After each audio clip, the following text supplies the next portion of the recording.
Okay, well, thank you very much for joining us this afternoon. I'm delighted to MC a panel discussion here on science and the gender dimension.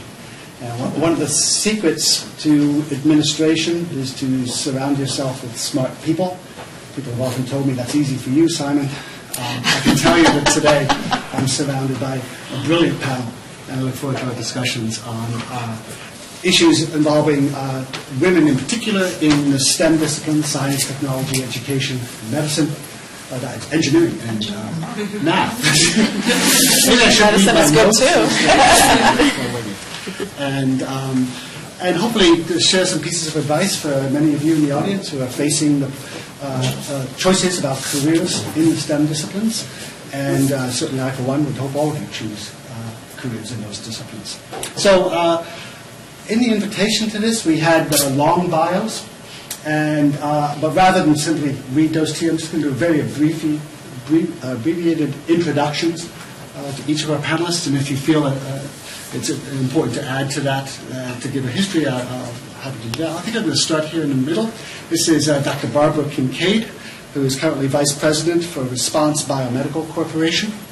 Barbara has a PhD in microbiology and immunology from UBC and 20 years plus experience in infectious diseases and point-of-care R&D. So, Barb Kincaid.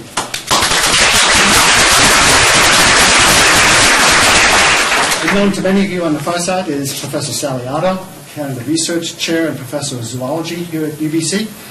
She's Director of the Biodiversity Research Center. We're at the public face of that research center here in the museum. She's an evolutionary biologist, a member of the National Academy of Sciences, and a MacArthur Fellow, which some of you know, that's the Genius Award.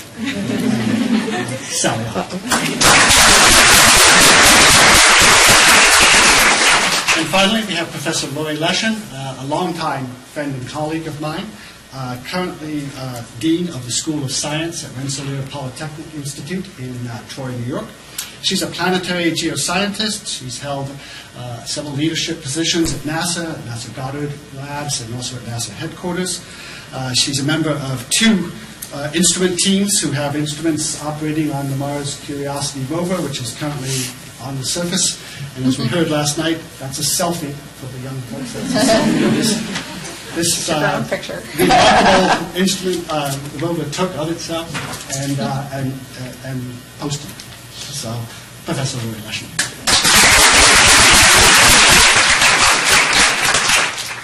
So, I'm going to keep my intro remarks extremely brief. I believe that science is best advanced by drawing on the full spectrum of talent, and this is kind of a local view, and achieving a diverse faculty of science is essential to achieving our science education and research goals.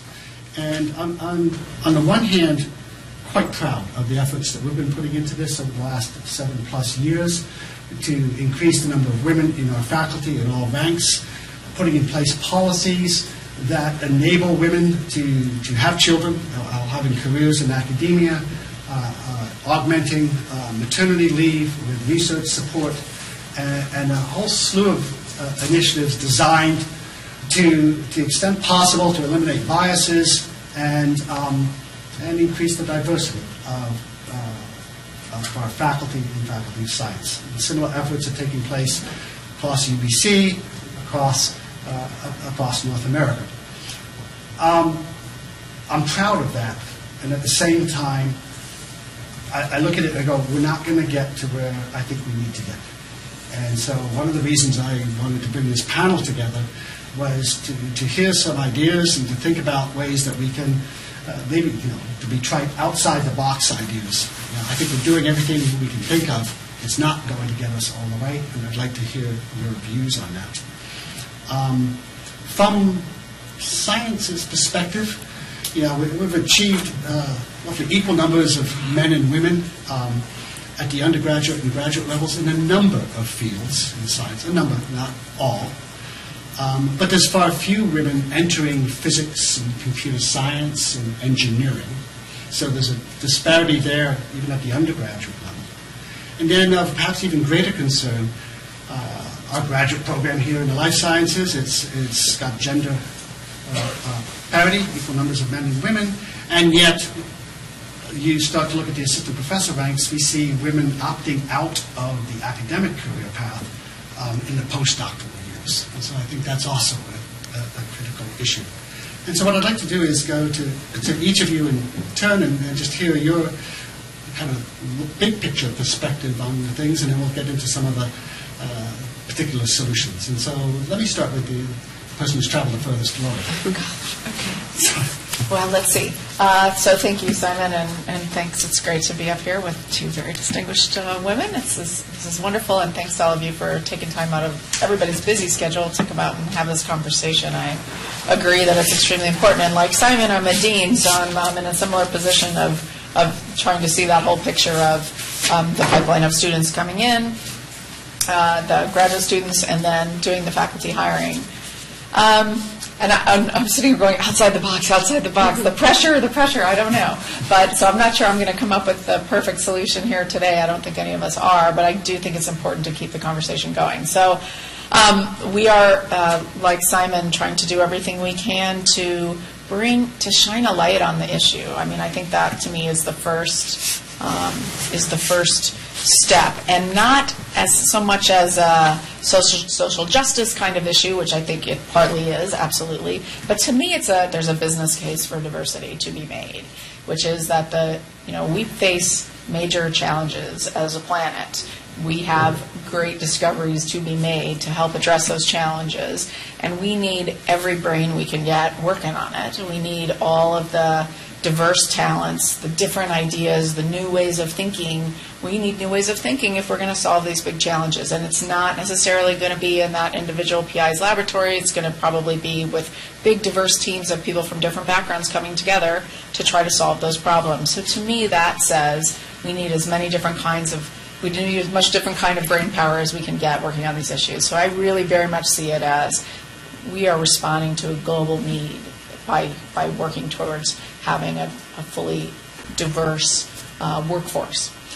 So we are like I think you are doing here. I was speaking with Vanessa this morning, the Associate Dean in Science, who's also working on these issues, about shining a light on some of the inherent biases that we all carry with us, sadly, that we all carry with us that are cultural at some level, that for those of you that maybe don't think about this kind of stuff all the time, I urge you to go out and look at, there's great research that shows, for example, you have a great resume in front of you.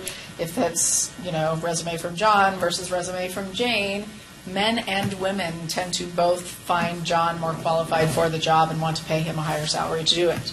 And it's not just men that have the bias, it's men and women. They have done studies of a man delivering a lecture to a class, exact same lecture, exact same content. If he talks about his partner Jane versus his partner John, so if he's straight versus gay, again, he's rated as being a better lecturer, a better teacher if he's the straight man. So, I mean, it's inherent biases in all of us. And so I think there's something about educating people about that that's so critical and important. So I urge you all to help us become a bit of evangelists about just the need to be conscious of this as we're going forward.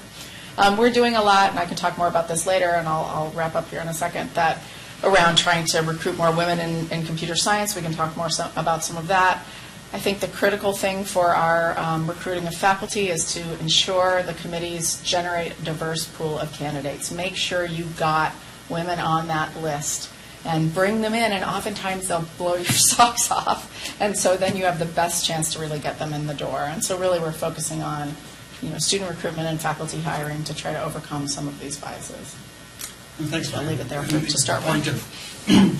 Trying to make unconscious biases conscious, right. And therefore you shouldn't be doing them. And so I think the important thing is it's not trying to give a preference to someone, it's trying to level a playing field. That's all we're talking about, is truly providing a level playing field.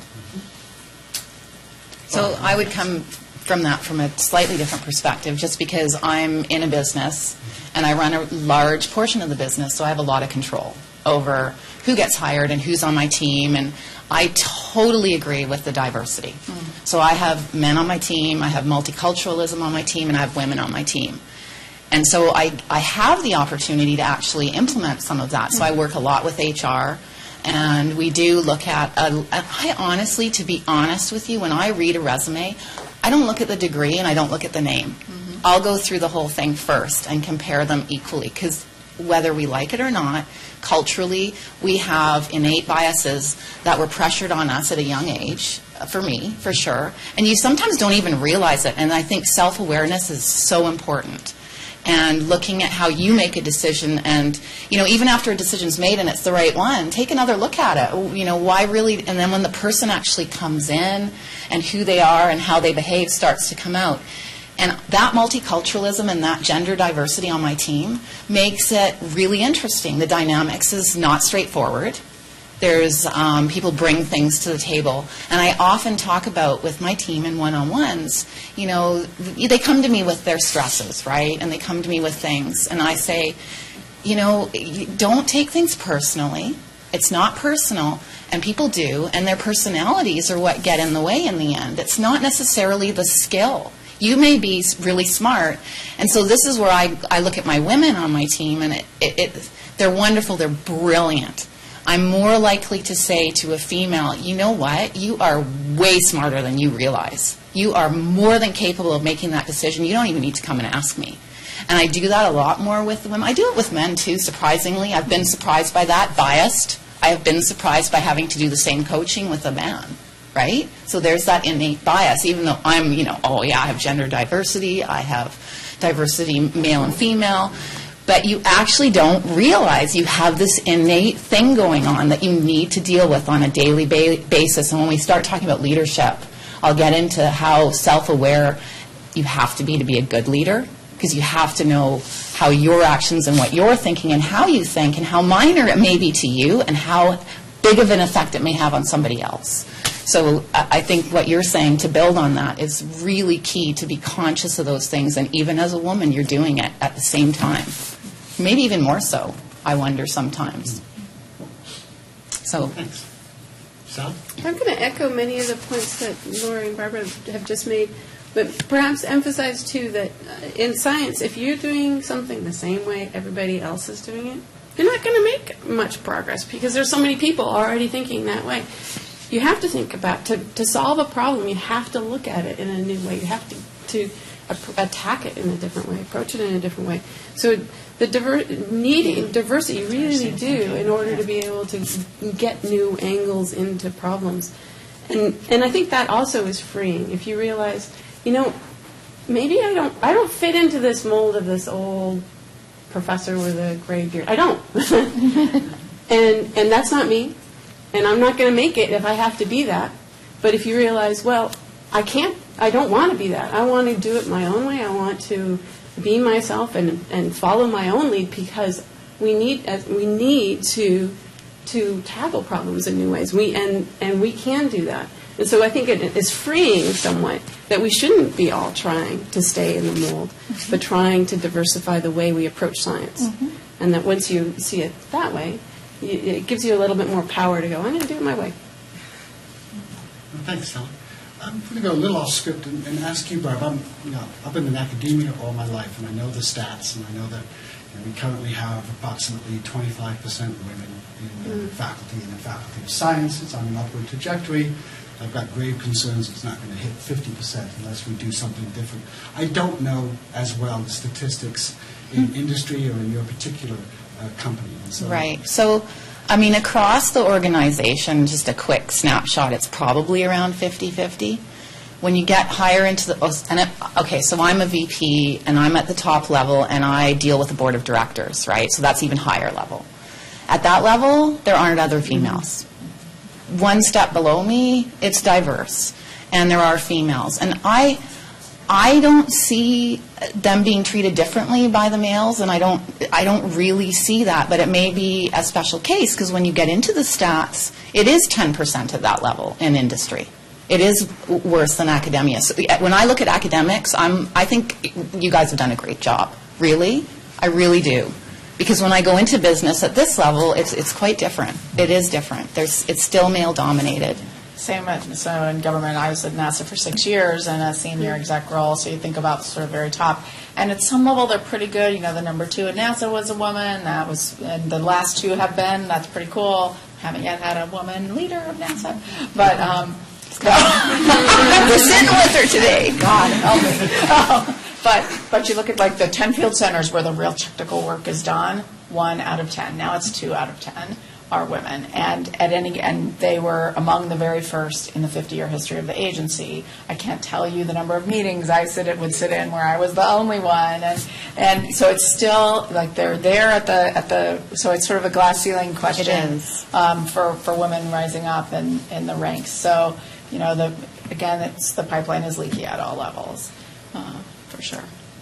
So if I was, Sally, can I add something? And how much of that is that that the expectation is that you work 100 hours a week and that you have to have a support network behind you, and how much of how much of it is it's assumed that women won't do that?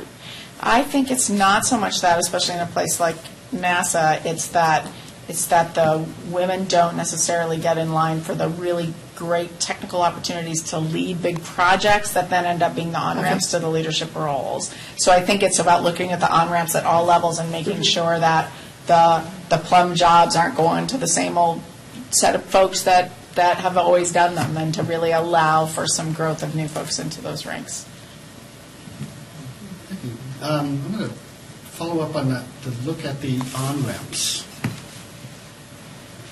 because that's an interesting thing, because my next question was going to be related to my introduction. I think we're doing a whole set of wonderful things, and yet I don't think we're going to achieve it. Now, I admit, getting rid of unconscious bias, cultural bias in our systems that both men and women have is a tough one. Shining a light on that is a way to begin. And there have been opportunities, certainly in my career, where I've been able to. I'm an educator, so teaching moments. So you get letters of reference written that are. We've been asked to talk a little louder. And at the floor, right? At the floor. I've read enough letters of reference to know that there are some people who write letters very differently for women than they would for men. You see words used to describe women that you would never see to describe men. And when they arise, those are always teaching moments to the committee that's reviewing it. Take a look at this. Let's think about this, and let's. We need to realize that this person is coming from a very biased perspective, and not just say at the end of the day, this person is nice. Something you would never say about a man, but you might say about a woman. That kind of thing. But your comment about on-ramps, so is that something that we don't, I don't right now think a lot about, at least in academia? What's the on-ramps?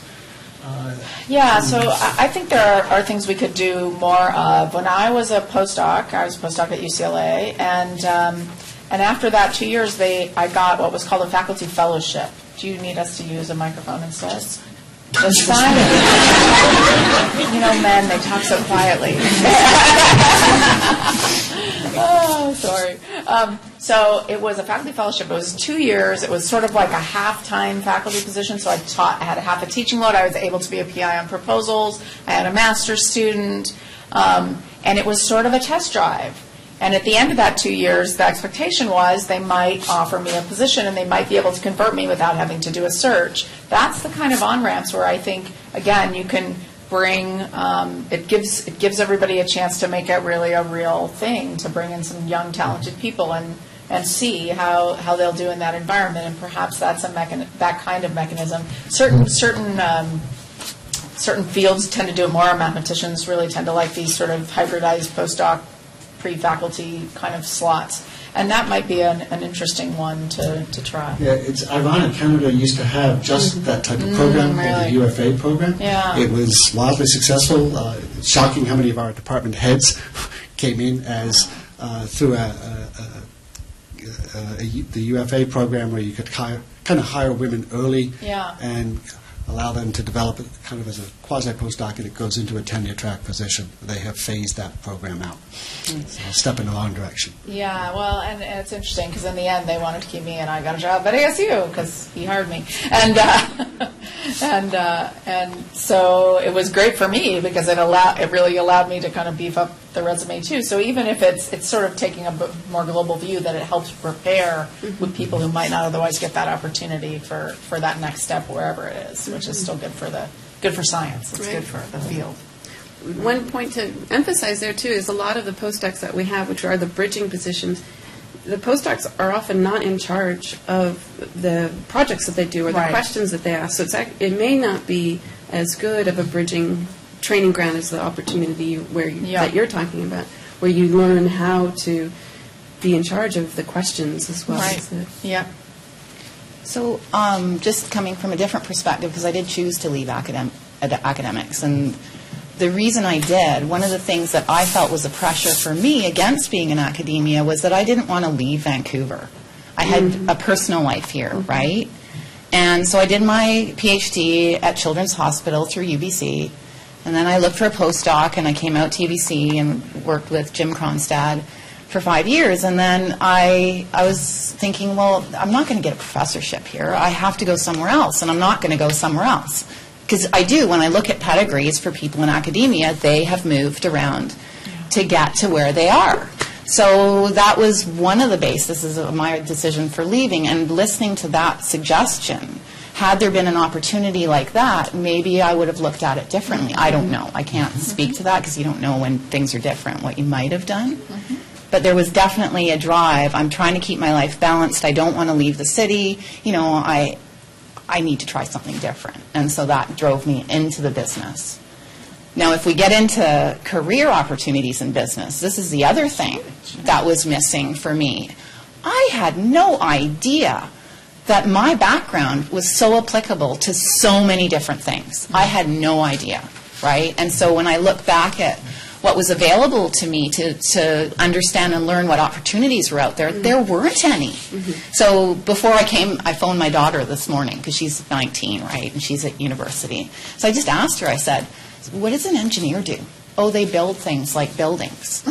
Well, who taught you that? Well, they didn't really teach her anything in high school. And when I think back to high school, that's what I thought engineers did. They hung the little, VW off of something out in Vancouver and they built bridges, right? Well, they do a heck of a lot more than that. You know that. They do a lot of really different things, and it doesn't have to be in any field that you actually think it should be in, right? So even in my own company, when I look at the different backgrounds that people need to be in, all the different facets of the business, like I have manufacturing, you need a manufacturing engineer, and I start to see what drives people choosing those careers is their personality. They fit into that environment because they're a structured engineer and they want to make things simple for a manufacturing person.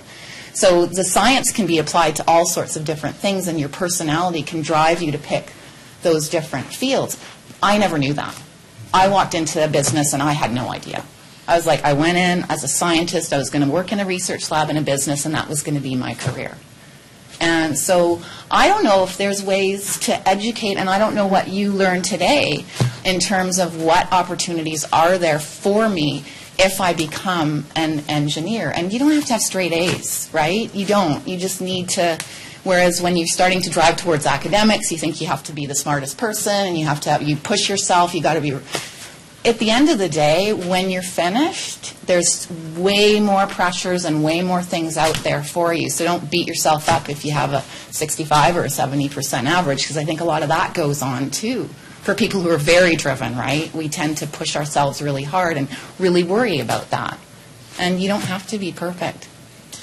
Well, I do think there's a lot of opportunities out there in a lot of different fields. Yeah. And so, I mean, as much as I love focusing on the pipeline of academic women, I think the truth is, again, we need that brain power everywhere, and we need that diversity everywhere. And so a lot of times, like most things in life, it's about finding the thing that's a good fit for you. I think part of our responsibility as leaders is to ask it's not only your responsibility to fit into a current system, but the question is, how does then the system move and change to accommodate a new set of talent coming in? And so, we really need to be thinking about piece of it as well culturally. But yeah, I think it's one of the big challenges, it's one of the challenges I face as dean, is how do I get my students exposed to opportunities that aren't necessarily academic, because most of us have been in academia our whole careers. I happen to take a little break and go work in government, but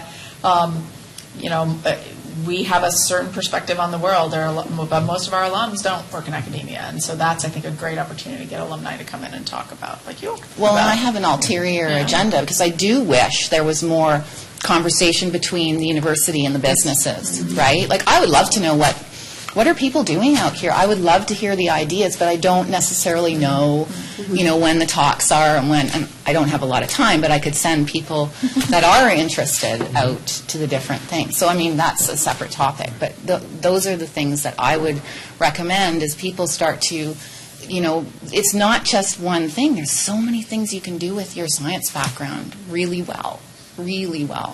So. Sally, do you want to add to this? Well, I just wanted to talk about this point, which is that it's the pipeline. It's not just that women are dropping out, which they are, but the dropping out isn't the right word, because they're often choosing. They're often making rational choices for other things. And so what are the students that I've noticed that have chosen to do another route? Sometimes it's because opportunities to be with a partner or to be in a particular location, like you say. And then another one that concerns me is that they look around and they say, I don't want that life, right? Yeah. And so if they say, it sounds, you're too busy, you're too stressed, you don't seem to be having fun, then we're doing something incredibly wrong in either academia or in business by not saying, hey, hold on a second, here are the great things. Yeah. You get to follow your own curiosity, you get to discover things that nobody else knows, you get to set your own schedule, and you feel, well, it feels like I don't have a boss. Maybe I do, but Yeah.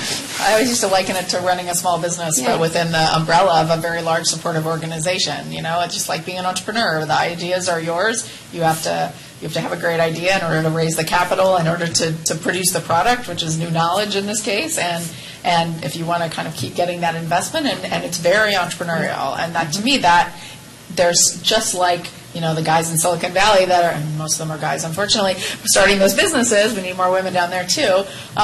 It can be sort of crazy hours initially and a little bit manic of crazy up and downs, but that can be energizing as well. Exhilarating. And when you make that discovery, like, have you ever had that day where you carried around a plot in your hand the whole day, where you were just like showing, look at this correlation, did you see this? I mean, where else do you get to do that? Exactly. Do that. I kind of do that sometimes. I do that slightly differently.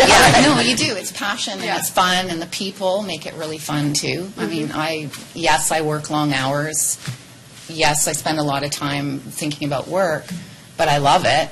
I don't have a problem with that. It may not be perfect, but big jobs do take a lot of time. They do. Regardless of it's a reality. So I have a question, actually. So in academics and talking at the professorship, people leave, right? Are women applying at the rate of 50-50 or no? So they're choosing not even to apply. That's right. Yeah, I think we lose a lot of people after the PhD. Similar to, In part, the factor that comes in is, whether it's a big part or a small part, is what you were talking about, mobility. Right. Because to do frequently now 2 postdocs would require moving twice and still not having the security kind of where you're going to end up. And I worry about that. I think that's it's a reality even now. Like for me, now to go to the next level, I would probably have to move. If I want to be a CEO, I probably have to go somewhere in the U.S. to some biotech company in the U.S. to get the right, this right fit. I mean, am I going to find another medical device company in Vancouver? Maybe, right? So as you climb, you do get to that point where it happens again. So, and then having children. We haven't brought that up, right? I had a child when I was in graduate school, so that changes a lot of things for how you make your decisions. And I did look at the professor and think, oh, wow, the pressure on that person to get grants. You've got a little lab. You're running a business. You really are running a business. You're a leader. And it's a lot of pressure. So, and I had male mentors, and they were exactly the same. So I wouldn't say it's only females that are looking stressed out, because it is a lot of pressure for anyone in that role. Let's talk about children. I mean, that is a factor here. I think I'm frequently asked, when's the right time to have children? if you ever think about this logically, there is never a right time. Don't think about it, because it'll never happen. On the other hand, people have children at all times of their lives, and we make it work. Yeah. But obviously, more of the burden falls on women, I think. I came from the U.S., where, pregnancy was treated as an illness. You get maternity leave. Much more, somewhat more generous policies here in Canada, and we've put some things in place recognizing that at the end of maternity leave, children actually don't dress themselves and feed themselves and self-sufficient. It still requires a lot of care and attention, and so we've tried to put in place some things that still allow female faculty in particular to be productive.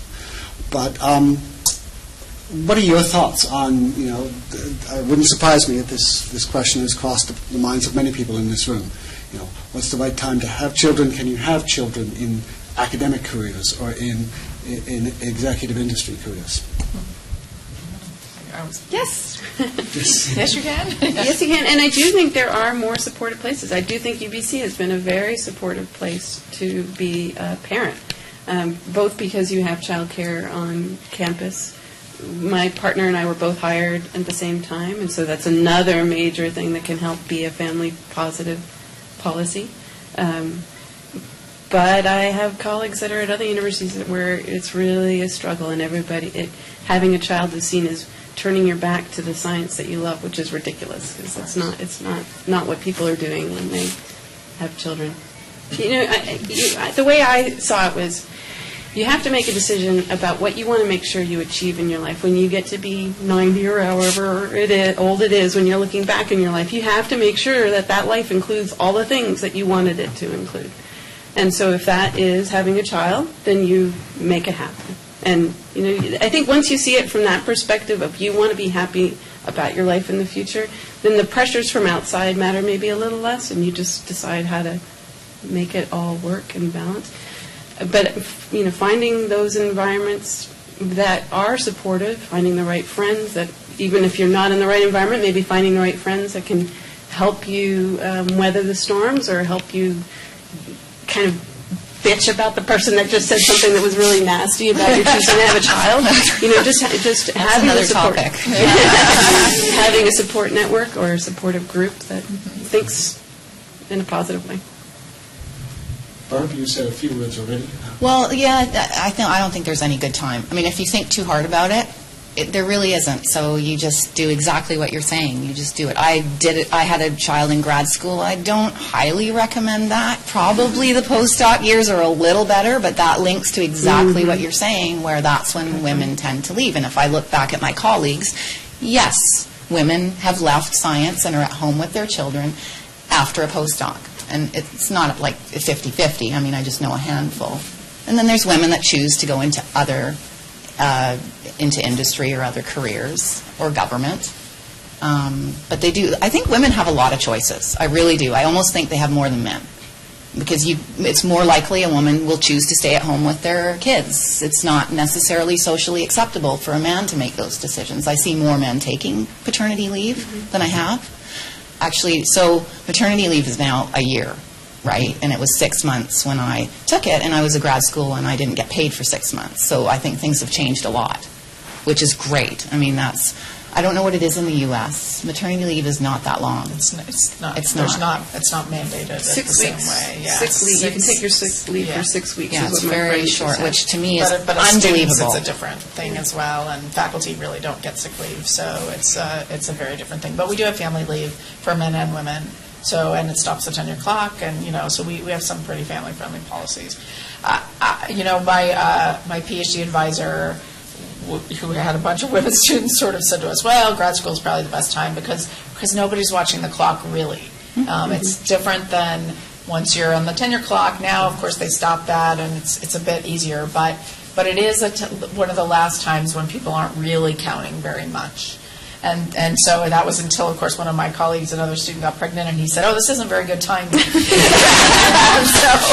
what are you going to do? So, I think you have to go with what feels right. And my point is there are a lot of successful paths through No matter what you decide, there are successful Yes. paths through. There are ways to be successful. It is not, shouldn't be a barrier, and it's not a barrier. And I think as more and more women are in academic positions, the culture is starting to really shift to be more to sort of understand the flexibility really needed to do that job well and to appreciate the value of that job, of the job of a parent, of being a parent. So I think I don't have children of my own. I did miss the window. I'm one of those that did, and so and it's a regret that I have as a person. And so I really see now that women aren't letting that happen, and I think that's a phenomenal thing. So I think it's a good time to be a woman in these fields because it is easier, a little bit easier, just slightly, a little bit, to make it happen. I want to connect two things you said, Barbie. You talked about maybe the postdoc years, and women have children there. And maybe we need better on-ramps back to academia for women who have chosen to take time out, have children, raise a family to something, and then an on-ramp back in, as opposed to, I'm sorry, we count everything from when you got your PhD, and those years just mean you weren't productive. And just thinking a bit more about the on-ramps, how to get those people. And there are programs in Britain, I know of a program that does just that. So if you've taken a time off from an academic track to have children, then you get a 5-year fellowship to come back into academia, and it's one of these things that can lead to a tenure track. Right, exactly. Yeah, that's a lovely idea. We've already touched upon this one. We're kind of anticipating what questions I've got scripted, but I want to kind of be very focused. What advice would you give to graduate students, undergraduates in the audience here who are thinking about possible careers in STEM disciplines? So I was just on a panel recently at home, and I think the last question was, this is one of this about, what's the best piece of advice you ever got, or something like this, and I was thinking about this question ahead of time, and I was fortunate to be pretty good friends with Sally Ride before she passed away, and she and I did a lot of work together on middle school girls in STEM, which is where we lose a lot of them. Middle school, it's just brutal on both boys and girls, but especially on girls interested in science. And so one of the things that she everybody knows who she is, right? First American woman in space. Okay, right. She's a phenomenal person. She didn't used to say this, but she used to model this, which was essentially break all the rules but stay on the team. So figure out, there's a lot of things in life that I like to call that's a both and. You got to push but be also a part of the team. So if you push so hard that you become an outsider of the team, then you can't make change. You can't continue to drive progress forward. But so the key, and she used to do this just so beautifully, very, very politically correct, but still push the envelope. So kind of break rules, but stay on the team. I hope that makes sense. Yes, it does. It really does, actually. I see that in practice. So advice I would give to people, don't give up. Like, I guess I've already kind of said you don't have to have straight A's, because I think, and I'm speaking now to women, I think women tend to be more likely to quit and give up and try something else that's a bit easier. Like, I just think it's more acceptable, right? Like, women have so many choices, and I think the STEM careers are hard choices. You do have to be dedicated. You do question if your life balance will be there. And you know what? It'll be there. You'll have a good time. Just don't give up. And also, there's negative pressures on you. Ignore them. Focus on who you are. Focus on what makes you happy and what you enjoy and what you're curious about. I think that's really important, and staying in tune with your biases, which is another thing we've already talked about. I think it's about you, and just focus on you, focus on what you like, and try to avoid being pressured into things, and try and notice them.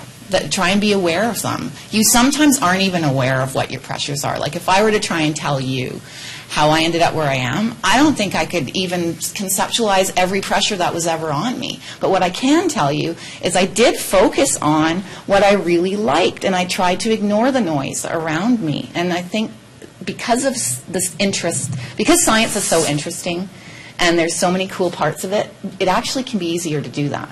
Because you can just pull in and go, you know what, this is so cool. I love it. I don't care what that person's saying or this person's saying. I'm going to stick with it. Or what my own head. That's another one. And we didn't talk about the pressures you get when you do have children and what other people say. And then I get into uniting women, because I don't know we're 100% united yet, because we put pressures on each other. We really do. So I would say just stay focused and enjoy it, and don't get too messed up about marks. I mean, if you like what you're doing, it's great, and there's tons of opportunities out there in academics, which it sounds like it's easier, and other places, in government too. So, Sally, what do you advise? So I think one of the big challenges is confidence. And that's a hard one, because it's not that it goes away one day when it was always there. It's this kind of gradual erosion that happens where especially women feel like, well, maybe, I didn't ace that test, and so maybe I shouldn't be here. Or I got really harsh comments on my qualifying exams. Maybe that means I shouldn't be here. Or my paper got rejected, and so maybe I shouldn't be here. And I think I think that those things are going to happen. You're going to get your papers rejected, and you're going to get criticisms. And especially, I think that is how we get to be better as scientists. Is we find the holes, we pick at the holes, and we say, this is how you're thinking about it incorrectly. And so there's going to be that, and we just have to maybe stop the, I had this failure, or it didn't work out the way I wanted, or it wasn't the success that I wanted, and not do the next thing of maybe I shouldn't be here. Mm-hmm. Because, you know what, that happens to everybody. Yeah. That everybody has those failures, and everybody makes a stupid comment in a discussion group and can't believe they just said that. And that's just going to happen. And so I don't know that I don't know if it's possible to make us all super confident. If you can, try to. That'll help. But even if you can't make yourself confident, realize that if you're not confident, it might be because you're actually quite realistic about how little you know. And we all know very little. I'm in a field, evolutionary biology, where we really know just the surface level. And so not being confident that I know everything is what I need as a scientist, because I need to be able to say, I don't understand this. And then that's important. Yeah. Yeah, and I also think there is a real tendency of, it's interesting, I think this was talked about in the Lean In book, which I haven't yet read. Have you all read that yet? I haven't read it. I need to read it. But somebody was talking to me about an example in there about, women don't tend to go for things. They'll look at a job and say, well, I can do 60% of that. I'm not qualified for that. And a man will look at that job and go, hey, I can do 60% of that. I'm throwing my name in the ring. It's just such a little, it's like a little thing. It's true. But we hold ourselves back. And so it's courage and confidence. It's courage and confidence. And it's courage because it might come back and like, well, you didn't get that job. Okay. I learned a lot in that interview, didn't I? Yeah. I learned about a cool company. I learned about a cool program, even if I didn't get it. And so that, I think, is another, courage and confidence. Just two things I'm thinking as I'm hearing this discussion. One is that, my role as a dean in evaluating CVs and people in front of me, men tend to oversell their abilities, and women tend to undersell their abilities. And it's just remarkable. I think we should learn from them. Yeah. I really do. I mean, it's true. We second guess ourselves constantly. I do it all the time. And the second thing that was flashing through my head in some of the things you said, Sally, is the imposter syndrome. And that women feel like they don't belong, they're not worthy of being in this group. And I had the pleasure of actually serving on a panel in one of your seats to talk about it and let you on. I think every male, and I get kicked out of the male club for saying this, has felt like an imposter, that I'm not as smart as the people in my class, I don't belong here. We hide it better, for how, whether that's right or wrong, I don't know, but we put up a facade, and maybe men are just better at bullshitting. And Yes. But you know what? On some level, I respect that. Yeah. I can't do it. Fake it till you make it. I'm like, I'm sorry, I got to go check into that. I'm sorry, I need to find out what the detail. I mean, really, why can't I sit in the boardroom and just fake it for a minute? I can't. It's like innate. I can't do it. So I try, and I hate myself afterwards, and I beat myself. No. But it's a good point. Mm-hmm. Yeah, recognizing that we're all imposters in some way. Yeah. Like we can't know everything. That we're always trying to push ourselves into areas where we don't know. And so the imposter syndrome is saying, you are taking risks. Mm-hmm. You are going somewhere where you don't feel perfectly safe, where you don't know everything. And so that feeling is actually a sign that you are somewhere that's good. You're pushing the boundaries of what you know. Mm-hmm. As long as you don't fake it so much that you make everybody else run. Gears here. What role do mentors play? You mentioned Sally Ride. Have been important key female mentors in your development as academics, as leaders in business? Yeah, all the way along. I mean, luckily, my other big piece of advice is always listen to your mother, because she knows everything. For me, it was, she sent me when I was an undergraduate. There was a woman, I was in the science major, and there weren't hardly any female professors in the chemistry department where I was at that time, but she knew a woman who was an astronomer, and she kept saying, go see her, go see that woman. And I was, classic 19-year-old, Mom, what am I going to talk to her about? Like, I don't have anything to talk to her about. Well, there was this opportunity for a summer internship at NASA up on the wall, which I was like, wow, I haven't missed the deadline, and I could actually qualify. So cool. What is this? And so I was like, oh, I could go talk to her about it. So I just literally showed up at this woman's door, 19 years old, I was, knocked on it, said, my mom wanted me to come see you, basically. And I'm interested in this internship, but I don't know what any of these potential areas of research are. And she literally dropped everything she was doing, said, come in, sit down, let's talk. And we talked for about half an hour. She's thinking about the network, right? So this was a great early lesson in networking. I wish I knew someone at this place. I would just pick up the phone and call him. And we talked some more. And then she said, well, let's just call him. Pick up the phone, I hear her say, hello, can I talk to the person in charge of this internship program? And I hear her say, oh, Jim Zimmerman, I know him, let me talk to him. Oh, Jim, how's your wife? Oh, I have this fabulous student sitting here who she'd known all of half an hour at this point. Sure, long story, not quite as long. I ended up getting the summer internship at NASA, and that was the thing that changed my life and set me on the path that I'm on today. And I still get asked sometimes by the guy who was my mentor in that internship, oh, how's, Sue? Well, I don't know. I really didn't know her. But anyway, I think there is really something to the network and women helping other women, and especially women faculty at this institution will most likely drop everything to help you and to help you make those connections. And I think building the network of women is so important. The thing I love best about this job is when really good conversations happen in the ladies' room. The fact that really good conversations can happen in the ladies' room now because there's enough of us there in the ladies' room is great. So I think it's really, really important. And a lot of us take a lot of pride in helping people like you succeed. So it's one of the things that gives us great joy. I want to defer to Sally for a minute because I want to end that one. Okay, with a big bang. I also want to. So I had great mentors all along, but they were men and women, and I think So my great mentors listened to what I was interested in, and believed that I had something to contribute.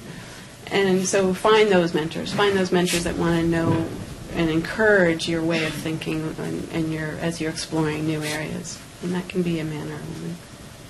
But they're critical because they'll help you. A really important mentor. I thought I wanted to do math when I went to college and biology. So I thought genetic engineering, that's the way to go. Engineering, it's going to have math in it, isn't it? Turns out genetic engineering is a lot of pipetting and not much math at all. But it was a professor that helped say, oh, those are your interests, here are the avenues that are open for you. And so we don't know all of the fields that are possible that are out there. And so those mentors are really important to be able to give you access to networks or give you access to different areas that you have no idea are there. And don't think about just one mentor. To me, you have to virtually build a mentor with people who can help you with all different aspects of your interests. So that's the other thing I would say. Yeah, I was. The reason I wanted to go last is I've had no female mentors. All my mentors have been male, and maybe just because of where I've been at or who my supervisors were or what, and they've been very good, very encouraging. Definitely telling me, you can do a lot, you can do more, like very encouraging people. But I think what I learned the most from them, and all of them have the same trait, so maybe I was gravitating towards a specific trait, was the humbleness, the real humbleness. Like the most brilliant people I have ever met are the first people to say, I don't know. And I think when I think of the first person that I thought of as a mentor, that he was the most humble scientist I'd ever met, but he was the smartest guy in the room. Right. And so I like that. So I kind of went to him, and then through my career, I've kind of found my bosses like that right now. He's and listening is so important, and believing in you too, right? And you have to believe in yourself first, though. Sorry, guys, but that's really important. So, yeah, I've only had male mentors. I'm thinking about in finding mentors and choosing, how much of that can, rests on your responsibility to make those connections? How much of that can be kind of formally organized from above? I'd like to see more of that. Yeah. I'd like to see more from multi-disciplines, too, coming together for students. I don't know if there's more the university can... I don't even know if the university... Is that too late to start pushing people into... Or should we be earlier on, like when we talk about women don't go into chemistry and physics, and I loved physics and chemistry in high school. I loved it. I got to university, first year was fine, second year, man, that's too hard. And I started to gravitate towards the life sciences. I was more interested in it in the end. But I don't know if there's things that can be done earlier on, and that may not be a topic for here, but... It raises a good point. I mean, we do some mentoring here. We have a pretty active tri-mentoring program, particularly in computer science, but increasingly in some of our other units. But if women are opting out of those disciplines before the university, that mentoring needs to extend down into the middle schools, high schools. Can I ask a question of the audience? How many of you in your first or second year at university spoke one-on-one with a professor about your career?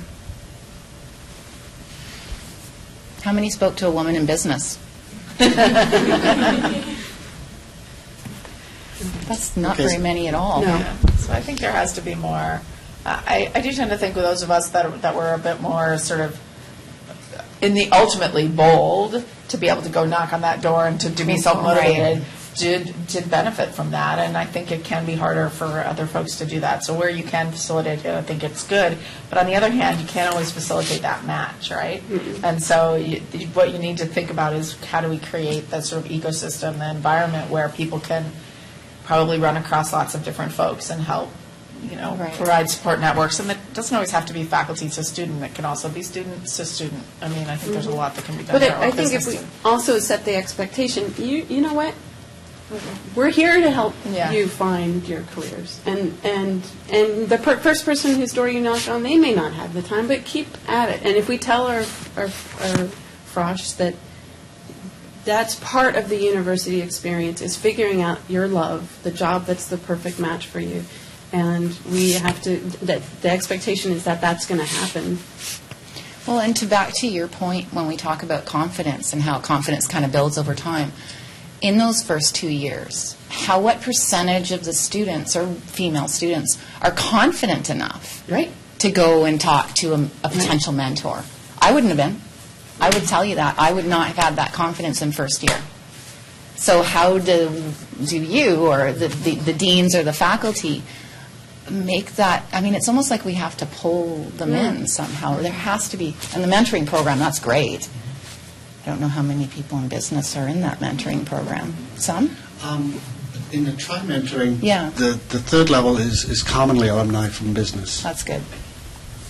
It's not faculty. But it's coming in at what level? So it's usually pairing, as I understand it, in computer science, a somebody from industry who's an alum with Yeah. a graduate student and an undergraduate. And how many people tri-mentoring. participate? Anybody here in the tri-mentoring program? We Yay. got one. So we have some We work have some work ahead to of do, us. yes. Right. But a lot of the decisions about career tracks and what courses you're going to take are in those first 2 years. That's true. We have to make it that it's acceptable and easy to go and do that knocking. Yeah. I've got just maybe 2 short questions, and then I definitely want to hear your questions. Does the gender of a leader matter? Not to me. No. I mean, leaders have innate traits, and they also have learned behaviors, and I think it's gender neutral. For me, it was, and I mean, you. I don't think it has to matter. I think, good leadership is good leadership. And so in that sense, like a lot of things, it ought to be gender blind, but good leadership is not the same, doesn't look the same on everyone. And so I do think it's important for there to be diversity in leaders because, again, it reflects the pipeline. And so in this sense, it's important that there are some leaders who are men and some who are women, and hopefully some who are underrepresented minorities and other, LGBT and all sorts of wonderful people who can contribute their lens on the world to leadership. So, but I don't think the gender of the leader should have to matter. Sally? It's a confusing question is. because I think what the issues are, there's a lot of gendered behaviors or nuances that do make a good leader. Being nurturing and listening. Yeah. So we gender that as female. But there's a lot of women that don't listen and a lot of men that do listen. So it's, Exactly. But we want leaders to have those traits.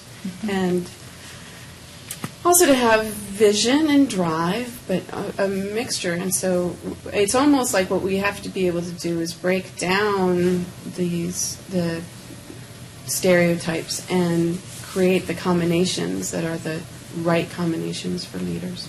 I've worked for great women, I've worked for great men, I've worked for lousy men and lousy women. So you can be good or bad, no matter what gender you are. Okay, why don't we open it up to questions? So, and if you could just not only speak louder than apparently I do, and just introduce yourself and what program, what year you're in. I'm Daisy Paul, I'm a postdoc in the Biodiversity Center here.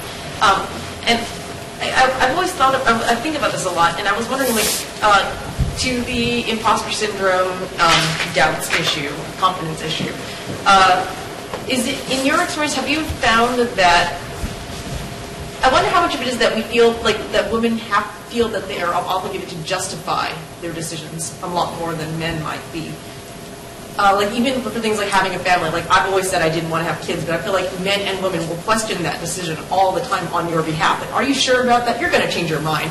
What makes you think that that's the right thing to do? Or when I quit, my job as a software engineer, then people are like, why are you sure you want to do that? Why are you wanting to do that? Why would you want to do this other thing? I just feel like there's a lot of justification. That's a good question. That's a really good question. Do you get more than men or not? I mean, have you had this experience? I haven't seen any research on that, but that would be a really good question, again, with one of these blinded studies, just to say how many of the Johns are asked to justify. Because, I do think that maybe that's partially related to, if women were a minority, people do genuinely want to know, you that weirdo with a weird choice, why are you doing that? But, I don't know, I just wonder that. Have you felt questioned about your decisions that you've made that maybe weren't, standard? Yeah, I haven't actually thought about it that way. Yes, I've been questions about my decision, like why are you giving up your tenure to go join the government? My dean at the time, for example. I've tried anything and everything.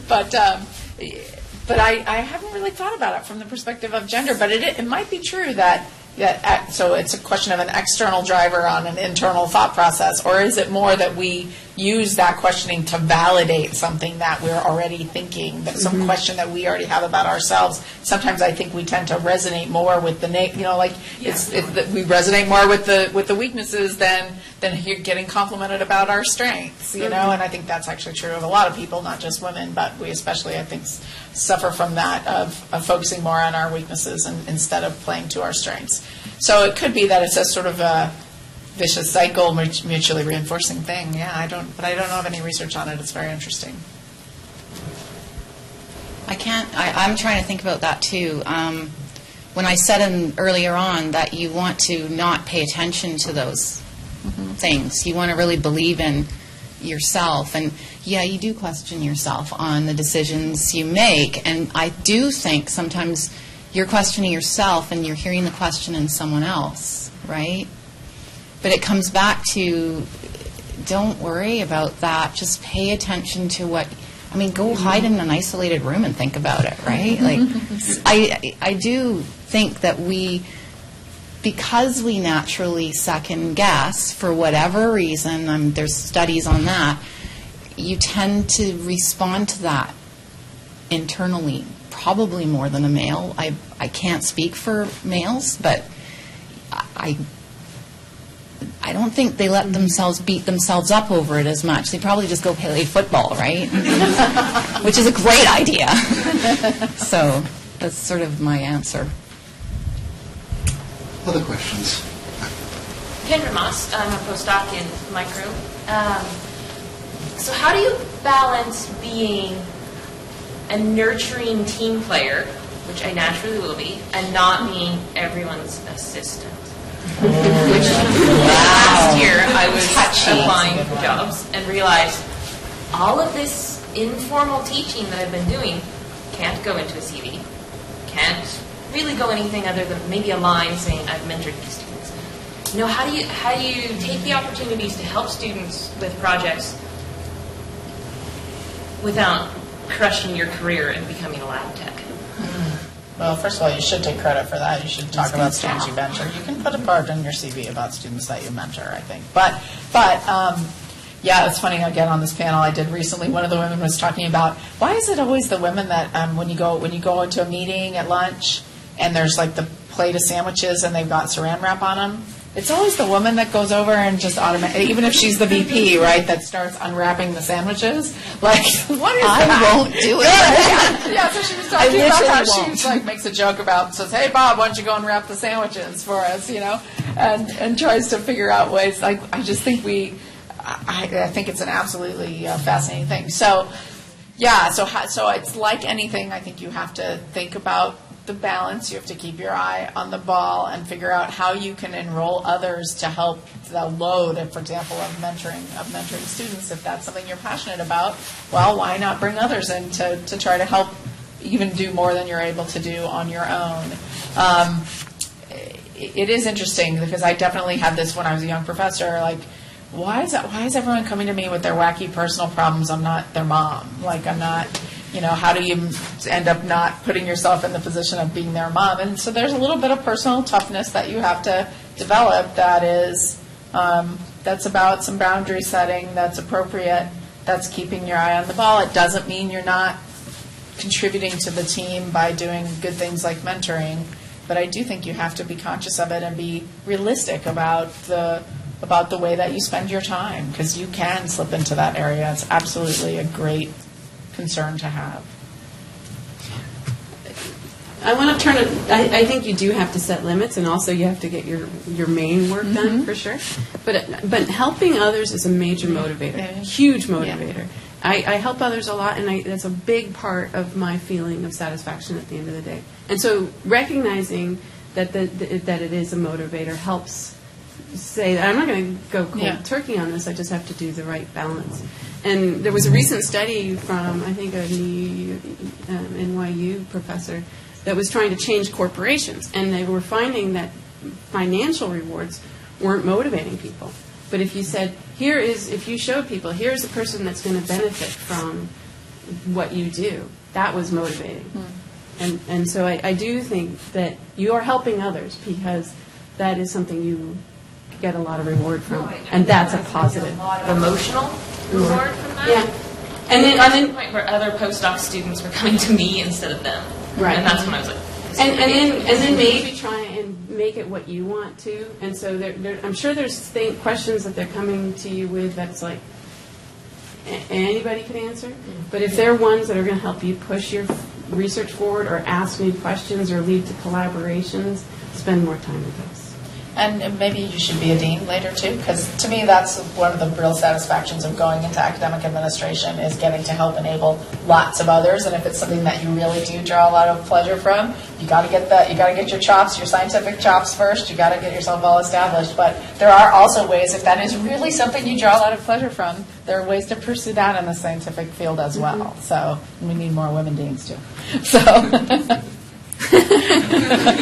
Not there. Just another aspect of that from a female perspective. You know, women are fairly intuitive and nurturing, right? And it's a really important part of running a business. And people do tend to gravitate to females with their issues, but those conversations are really important because they tell you what's going on in the business that sometimes your male colleagues don't have that advantage. So I do find, and part of I'm running the whole internal operation, so I do know more what's going on just by virtue of that. But I do hear things that make me see things with a different perspective. And it's less analytical, it's more intuitive and emotional, but you do have to set boundaries, absolutely, and those can be hard to set for women.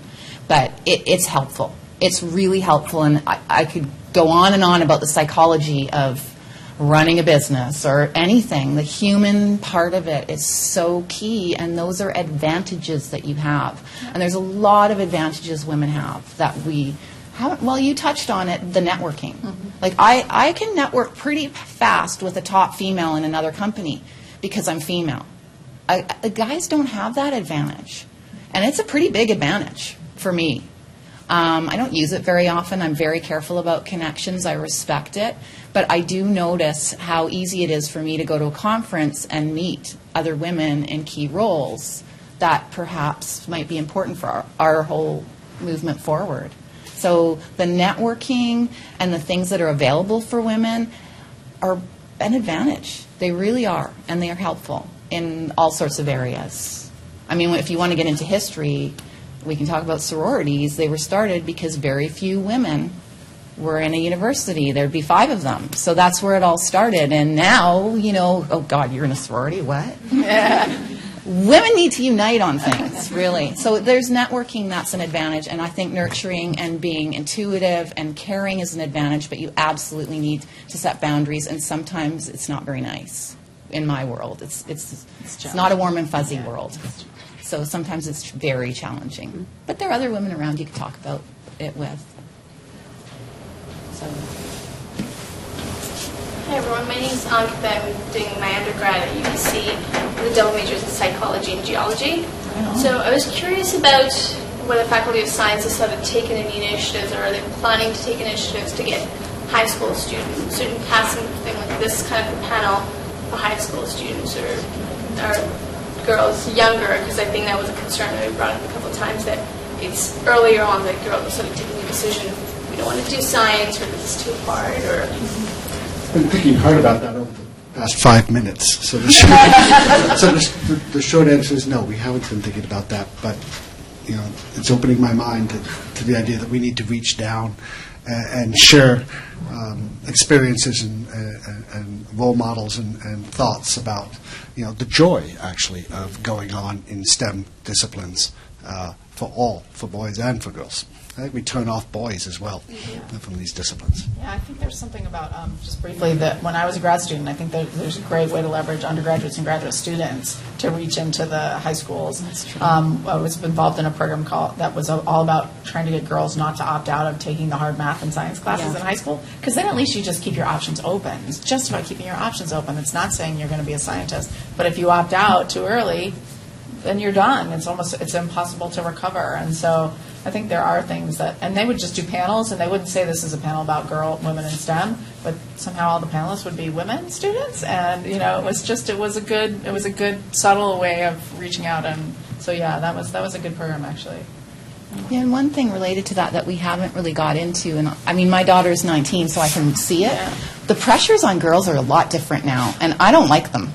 Like the media has gone crazy as far as I'm concerned in terms of how women are portrayed, and I can see it at that level where it's affecting them in a different direction than when we were at that age. Like, I don't remember the pressure to look like Britney Spears or to Miley Cyrus. Yeah. I remember the pressure of dressing really weird, cutting my hair short, and wearing blue makeup everywhere, right? And it was more like we were allowed to express ourselves, and I don't necessarily see that as much anymore. And all the social media is a whole other topic, and how that affects females. So, yeah, if there's something, even at the grad student level or the university level, the younger students could reach down to the high school. Let's follow that thread for a second. I mean, social media, and I definitely don't know what I'm talking about here. Yeah. I struggle with it too. Tweet. It's potentially an opportunity to network. Yeah. In so many ways, and to reach down into high schools. And to what extent do people on the panel have views on that? Laurie, I know you're tweeting. I tweet a lot of women in STEM stuff too. I mean, I'm addicted to Twitter right now. I love it. I get like all my news that way. It's a really interesting community. It's an interesting social leveling opportunity, I think, and it's a way. Yeah, so I interact with people that I probably wouldn't be interacting with if not through this medium. Many of whom I occasionally, I'll come to a conference and I'll be like, oh, we tweet to each other. Oh, you're that person in human form. Excellent. Nice to speak to you in more than 146 characters. But it's a way to sort of put issues out there and sort of break some rules without, like, I am writing a paper about, how hard things are for women. No, I just retweet something about how don't seem to be any women on boards, and the companies that have women on boards actually do better financially. Maybe I'll just tweet that out there, and it's just a way to kind of put that little nugget out there and people think about. And I think it's just an interesting new and different way to communicate and to break down barriers between people. So I like it.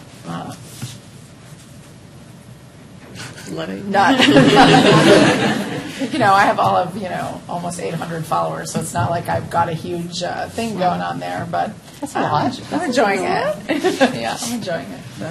My children tell me I don't even know how to spell tweets. RPI Sidene. At RPI Sidene, that's me. I just want to follow up a little bit with that point. My name is Teresa. I'm the communications coordinator for the Department of Physics and Astronomy. So a lot of the outreach programs, we have a lot of students involved in running outreach programs to reach out to elementary school students, high school students, and we also have events, bringing kids on campus. So we're trying to get there. And I think outside of my department, I know a lot of other departments within science actually run a lot of outreach programs. I want to correct something I said, because I responded almost too narrowly to the question about thinking about panels in front of high schools. We do have groups like physics and astronomy who reach out into the high schools and lower. Computer science also has I'm trying to remember the Girls Smart computer science for middle school girls, and other programs like that. So perhaps a better way of phrasing it is I think our students are doing a better job than this than coming out of my office and thinking more about bringing some mentors, some role models who just happen to be all women into the high schools.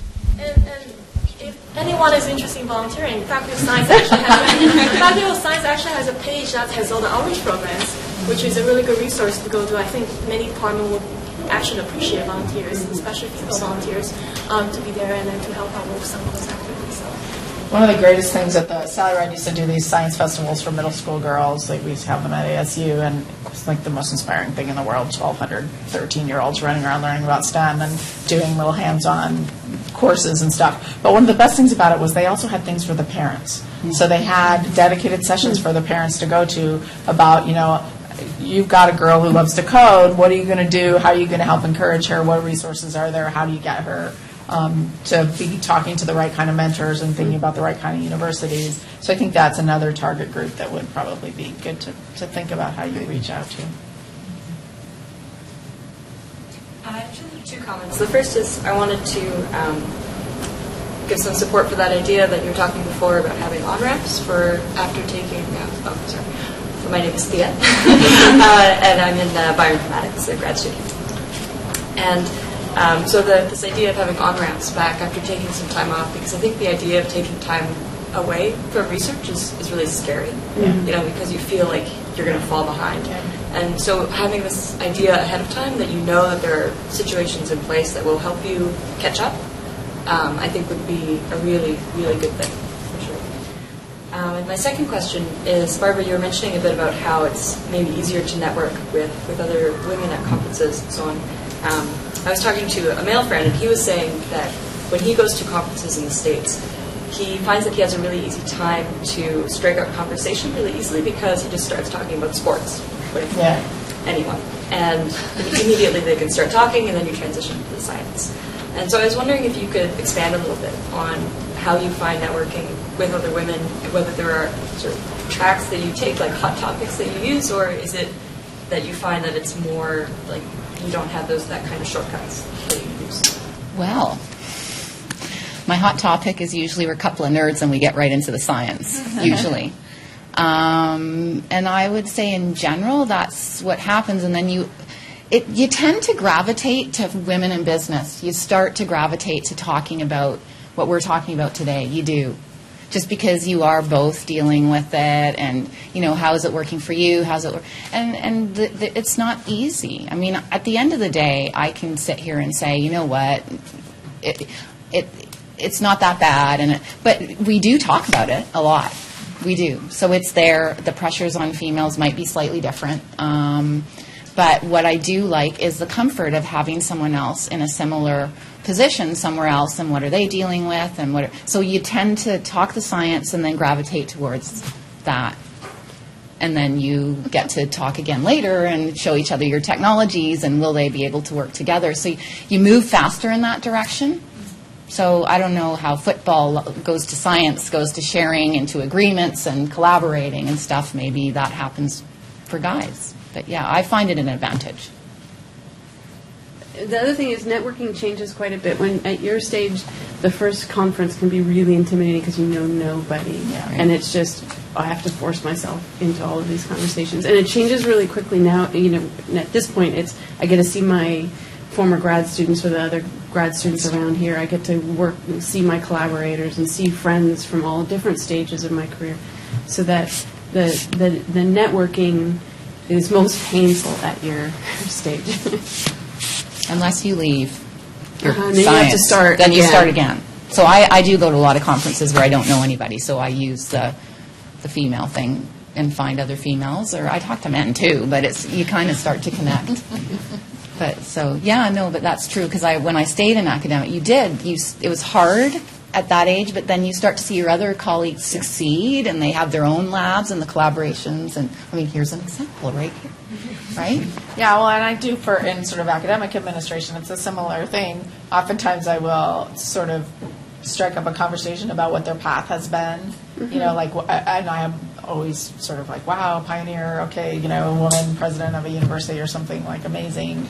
Tell me how you got there, and everybody likes to talk about themselves, so it can be a good way to engage people in that conversation. And I often will make comments about, the women need to stick together or whatever, and a lot of them feel the same way, and so they will feel an affinity for that, for sure. Hi, my name is Esther, and I'm studying math in 4th year. First of all, I want to thank the Faculty of Science and everybody for being here, because this is the kind of ideas that I really wanted to hear to get handled like this. So I just had a question, or maybe I could ask for your advice on the situation that I have. I know I'm kind of getting ahead of myself, but the issue for me is that I want to have children and that I love math, that I want to go into academic career. But I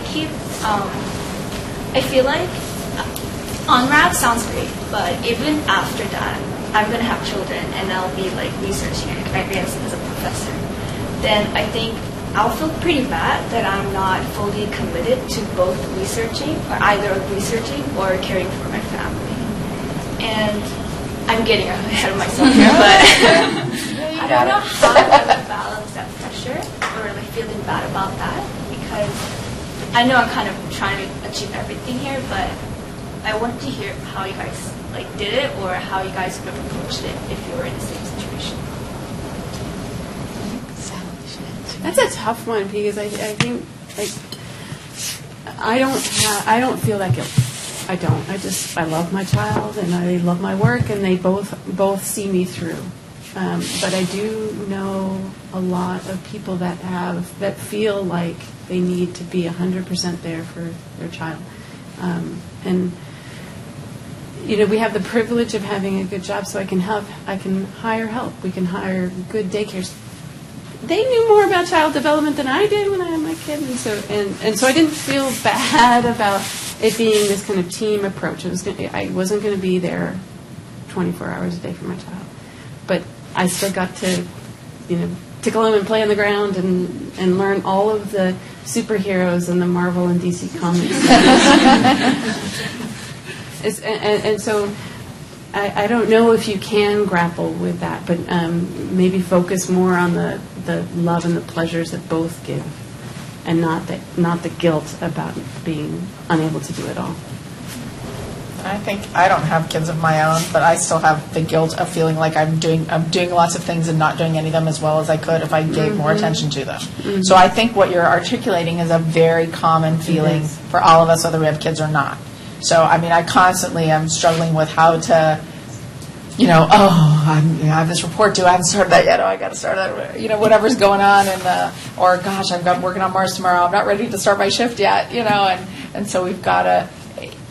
It is a very human thing, and so to me, it's just own it and deal with it and forgive.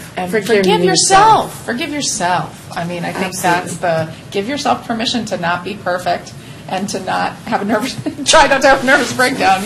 I mean, it's just. I think everybody deals with it. I think everybody has. I mean, you're a crazy busy guy, and I'm sure there are days when you think, oh, I wish I was doing more science, or oh, I wish I was doing something else, with my kids that I have time to do. Everybody has it, and we all just make the best of what we can do, and make sure the time you spend is quality time. Mm-hmm. I think that's part of the key as well. When you're there, be 100% there, be focused, give what you can give. I would say similar things. I did feel guilty. I did. And it's cultural pressures, really. It is. I don't really know if men feel guilty because they leave their kids at home, right, or at daycare. One of the things that drove me crazy was the number of times I heard people say to me, well, I'm not going to let someone else raise my child. I wouldn't put them in daycare. So, you're going to just have to face it and deal with it, and just know that you're not doing anything wrong. And you can argue that, my daughter could be, different if I had been at home or whatever. It's just, you've got to do what's right for you. And a happy mother is a happy child. That's it. And if being at work and enjoying science is a good thing for you, it will be a good thing for your child. Mm-hmm. And a quality time, absolutely. Right. If you're already thinking about it, it automatically means you're going to be fine. Yes. And a good partner, I have to admit. Yes. I can't speak for all males, but I can say that personally I have very similar feelings. I feel guilty that I'm not putting enough attention into my children some days, or a report that needs to be written or something like that. So permission to not be perfect, I think, is important. One thing about the academic career that you're talking about, they're pretty flexible in your hours. Really is. So you can go, as my kids were growing up and starting to play sports, I could go watch a game at 3 o'clock after school. Okay? I didn't have to punch a clock. Mm-hmm. And I've never felt guilty about that. I had a dean early on in my career who said, don't postpone life, Simon. Life is happening now. Exactly. Enjoy it now. Be 100% there for what you're choosing to do. You're not going to get it back when you're finished serving this administrative stint. And so I've always taken that to heart, and I've always I've tried. I've not been perfect at being there for my children. I'm looking at the time, and I think I'd like to just wrap up with, one last word of advice or words of advice that you might have. You've already said one, Laurie, break all the rules, but remain part of the team. If you have any last thoughts you'd like to share, and then we're going to be around here for a little bit to talk one-on-one. Who wants to start? I'll just repeat myself. Just believe in yourself. Be confident. No, we all struggle with confidence. So do men. I mean, they just deal with it slightly differently. And, it's not a bad thing to second-guess yourself, but, you're probably way smarter than you think. Yes, you probably think that you are only 60% good at this job posting. You're probably more than that.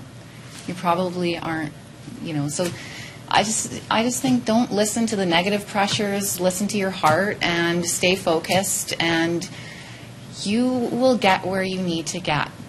Don't think too hard about it.